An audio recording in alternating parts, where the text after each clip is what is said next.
بعد از آزادی دلارهای بلوکه شده ایران در کره جنوبی و رسیدنش به حسابهای بانکی ایران توی قطر، مدیر روابط عمومی بانک مرکزی گفته که از این دلارها و منابع ارزی در جهت تقویت ریال می‌خوایم استفاده کنیم. کارشناسا در رابطه با این قضیه گفتن که تقویت ریال از مهار تورم صورت میگیره و یه همچین چیزی باعث یه چیز دستوریه، یعنی باعث میشه که به صورت دستوری حالا تا یه مدتی این خوب شه، تثبیت شه، ولی باعث جهش‌های بعدی دلار میشه. همونطوری که تو سالهای قبل درآمد ارزی حاصل از فروش نفت رو به جامعه تزریق کردن، به بازار تزریق کردن و خب این باعث شد که تو سالهای بعد یه جهش ارزی رو داشته باشیم.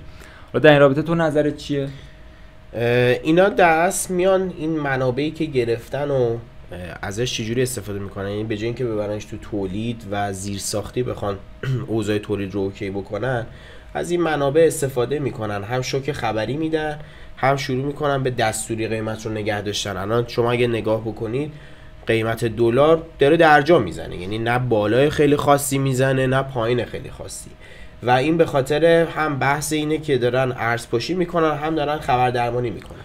ببین حالا اون توصیه که اون اقتصاد زده بود درسته، یعنی این واقعا اگر میخواد یک اقتصاد، یک جامعه رشد بکنه به لحاظ مالی، باید زیرساخت‌های تولیدی و خدماتی اون کشور رشد بکنه. نمیشه شما اون ارز رو ورداری بیای تو بازار تثبیت بکنی و بگی من تولیدم داره رشد میکنه. ببین قبل از آزادسازی این 6 میلیارد دلار خیلی‌ها میگفتن که این آزادسازی تأثیر داره توی روند بازار و کاهش قیمت ارز و اینا، ولی خب اولا که یه نکته‌ای بود که دولت قبل از این که این ارز رو دریافت کنه اصلا ریالشو، یعنی بانک مرکزی ریالش، معادل ریالیشو در اختیار دولت قرار داده بود. یعنی اون ریال تغییر ایجاد نکرد، یعنی اون ریال چاپ شده که قبلا چاپ کردن و خبرش هم تغییری توی روند بازار ایجاد نکرد، اصلا یعنی هیچ جوره هیچ تغییر ایجاد نشد. میدونی چیه؟ به خاطر اینه که مردم و اون کسایی که حالا دیگه فعالان اقتصادی دیگه فهمیدن که این جور خبرها راهکار نیست و الان هم اگر واقعا میبینیم قیمت رشد نمیکنه به خاطر میدونن که واقعا داره عرضه‌ای میشه، یعنی به خاطر خبرهایی نیستش که حالا اینا دارن هی میدن تو بازار فلان ما برجام داریم، میدونن اتفاقات خوبی داره میفته. نه الان دیروز گزارش دادن ما رشد اقتصادی 5% ثبت کردیم. آخه کجا رشد اقتصادی 5%؟ یه دفعه.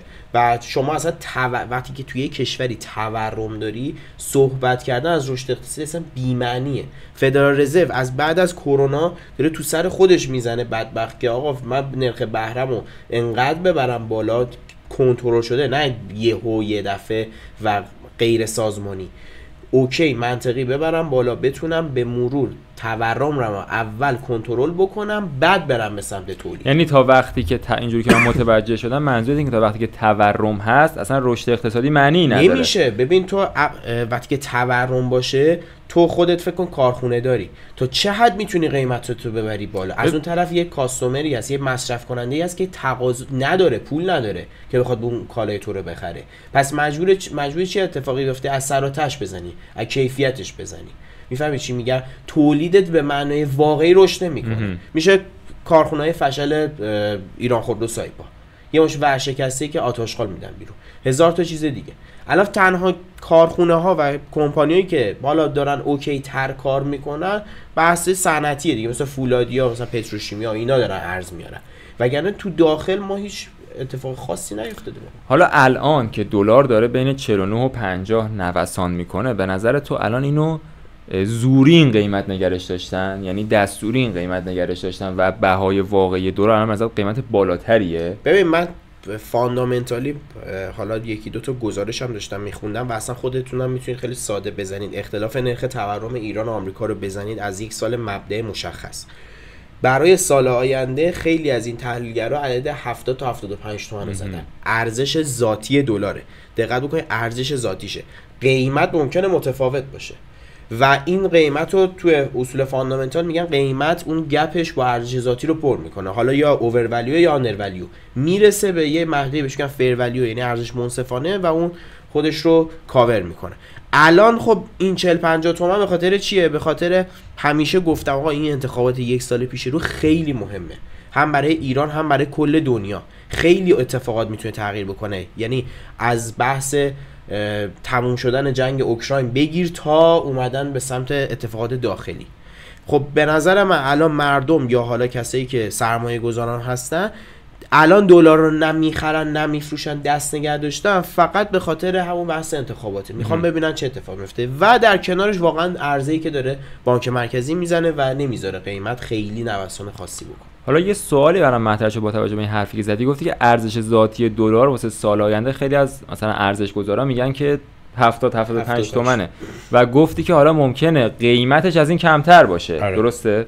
معمولا توی ایران اینجوریه که قیمتش از ارزش ذاتیش کمتره یا بیشتره؟ یعنی طی این سالها چه جوری بوده قضیه؟ خب میدونی چه جوری بوده؟ توی دلار خب نگه میدارن دستوری ولی یهو میترکه دیگه، اون فنرش حالا در میره. مثلا ما کی بود همین مثلا فکر میکنم قبل از عید بود دلار جهش کرد. آره. تایمشو نمیدونم، دقیقا 30 تومن بود یهو شد 60 تومن، یعنی در عرض تقریبا 1-2 ماه یهو یه جوری رفت که اصلا شما فرصت نمی‌کنی اصلا ببینید چه فعالیتی باید انجام بدی. واقعا اصلا دلار بگیری، سکه بگیری، خودمون تو این وضعیت بودیم دیگه، واقعا آدم میموند که چیکار کنه. اصلا واقعا انقدر تو شوک میری. واسه همین بهتون میگم آقا از قبل شما پلن بچینید.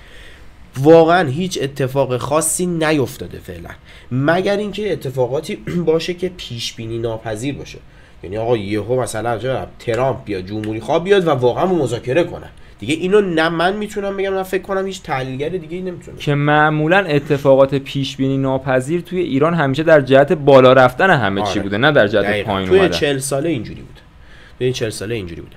حالا ما الان نمودار دلار هم داریم، تتر البته میشه گفت تقریبا بازار آزاده که میبینیم این جهشه که انجام شد و دلار رو شما نگاه کنید این قبلش داشت درجا میزد، میاد سقف 30 تومن رو میزنه و ببینید چه جوری رشد میکنه، میاد تا 60 تومن، حتی بالاتر فکر کنم رفت، آره مثلا 61-2 تومن هم رفت و بعدش با این من گفتید چی بود این ریزشه مربوط به مذاکراتی بودش که با عربستان کردن. یهو ریخت ولی بازار دیگه بهش وزنی نداد و ریخت و رفت تو حالت رنج.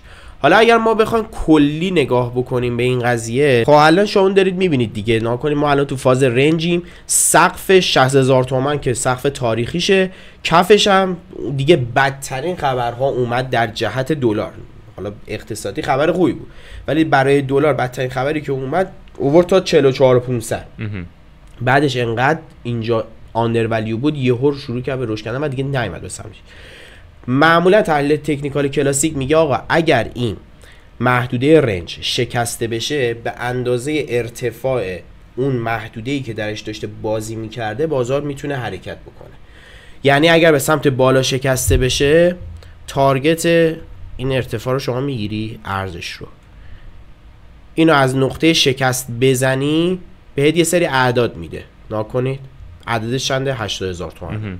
تقریبا میفته روی همون محدوده‌ای که اون فاندامنتالیست هم میگن 70 تا 75. حالا نمیتونی شما تو دقیق بگی که یه بازه‌ای رو مشخص میکنه دیگه، میتونیم بگیم دلار 70 تا 80,000 تومانی. توجه کردی؟ و میبینی که تحلیل تکنیکال کلاسیک با توجه به چارت هم داره این اعداد رو به ما گزارش میکنه. حالا آقا احتمال نداره به سمت پایین شکسته بشه؟ آیا شما در واقع ما تو این سالا هم چیزی ندیدیم دیگه. یعنی اگرم شده باشه شکست فیک بوده، خبر میان میدن میشکنن جمع میکنن یه جوری که بعدش میره سقفشو میزنه. پس ببینید هم روی فاندامنتالی هم روی تکنیکالی اعداد 70 تا 80,000 تومان علل خصوص تا سال آینده بعد از انتخابات آمریکا به نظر من دور از ذهن نخواهد. پس نتیجه گیری که ما میکنیم اینه که الان مردم خودشونو آماده کنن برای یه دلار 70-75 تومانی واسش برنامه‌ریزی بکنن که یهو که رفت بالا نمونن که چه اتفاقی. اون تایمیه که شما باید بیای بیرون. شما الان خرید کردی، اون تایم همه ولع خرید دارن، شما میندازی به اونا. و این میشه یک تریدر یا معامله‌گر یا سرمایه‌گذار حرفه‌ای، نه اینکه تازه تو اون اوج بخوای بری بخری، تازه تصمیم گیری کنی که من الان چیکار کنم. فرصت بهت نمیده تصمیم گیری بکنی. اصلا اینقدر اونجا خریدار میاد از موزه قدرت نگاه میکنه، هر قیمتی که دلش بخواد بهت میگه و شما دیگه اصلا نقدینگی نداری که اون کالا رو بگیری. مثلا ملک میخوای باشی، ماشین میخواد باشی. دقیقاً.